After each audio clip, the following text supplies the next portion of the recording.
Hello and welcome to the video by Trump Excel. I'm Sumit Bansal, and in this video I'm going to show you how to combine data from multiple workbooks into one single Excel worksheet.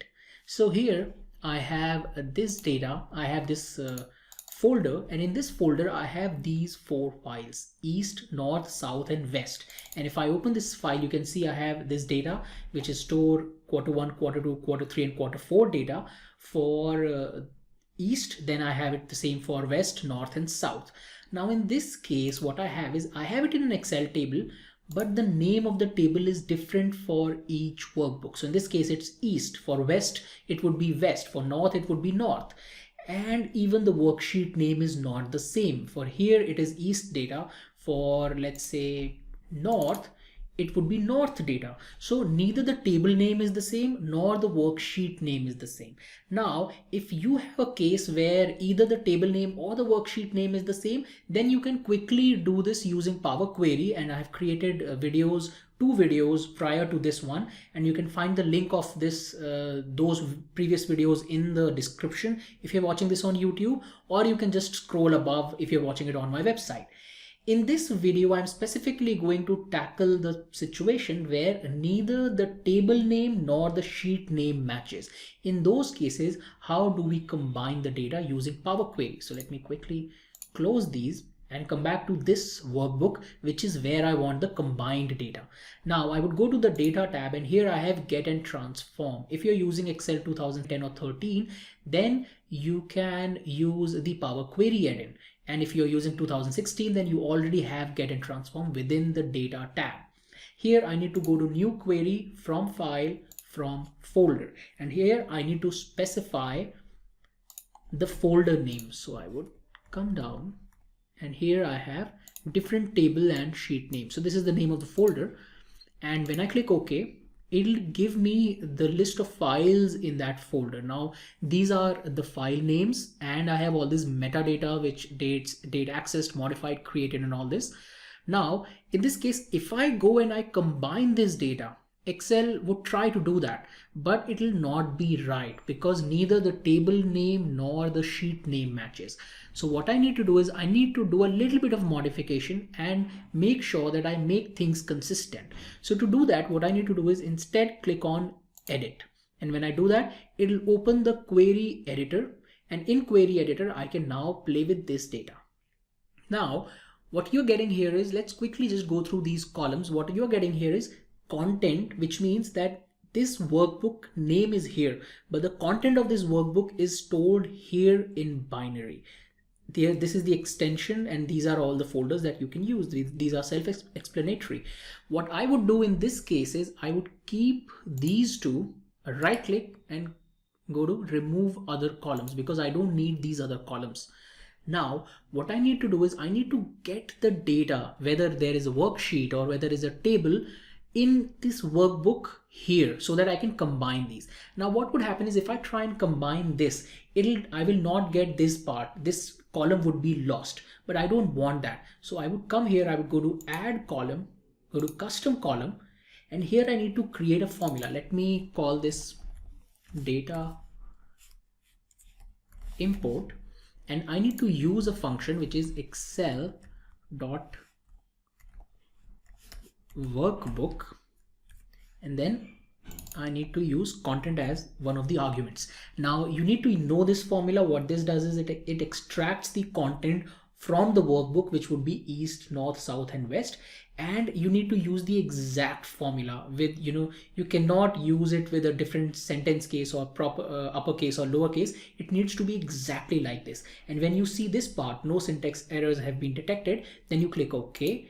And see what happens. It has inserted this additional column, which is a custom column that has a formula. And you can see all these steps here on the right. First it was the source, then we removed the columns, and then we added a custom column. Now if I click on this cell which says table, you can see Power Query is telling me that within the East.xlsx workbook, there are two kinds of objects. One is a sheet object and one is a table object. Similarly, in north.xlsx, there is a sheet object and table object. The name of the sheet object is north data and the name of the table object is north. So what I need to do is I need to get this data, that the sheet is there or the table is there, here. And to do that, I would click on this double-headed arrow in the data import header. So if I click on it, see what happens. It opens this part. It asks me what all data do you want.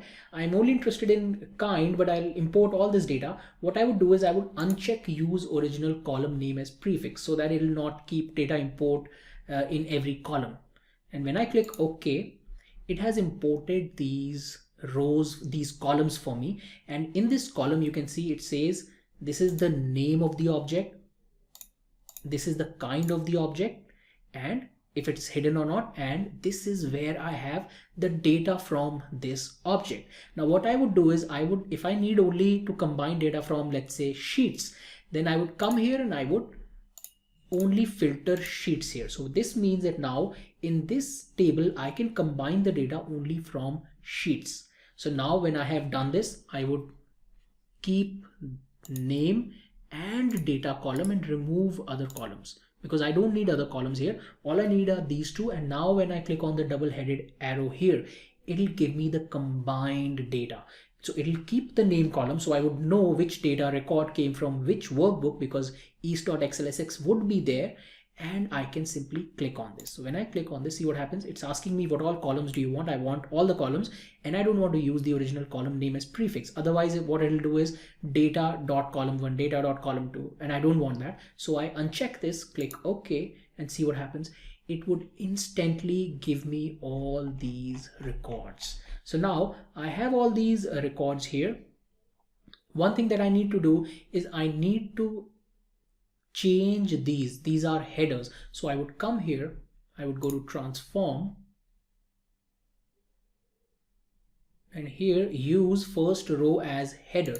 So I can click on this and it will use these, and I can change this to, let's say, region. Maybe I can call it region. Now I have this entire data set and I can now load it into Excel.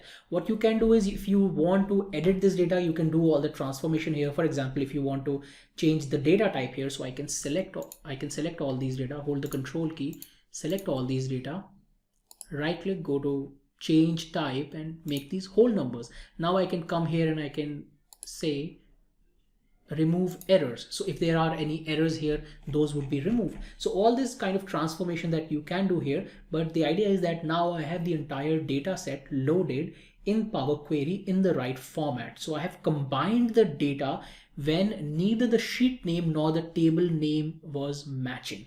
And now I can simply go to home, close and load. And when I do that, it'll load this entire data here, and you can see that it is 1812 rows loaded. I know this is the right number because I have been creating these videos and I've also created 2 previous videos. So I know that this number is right.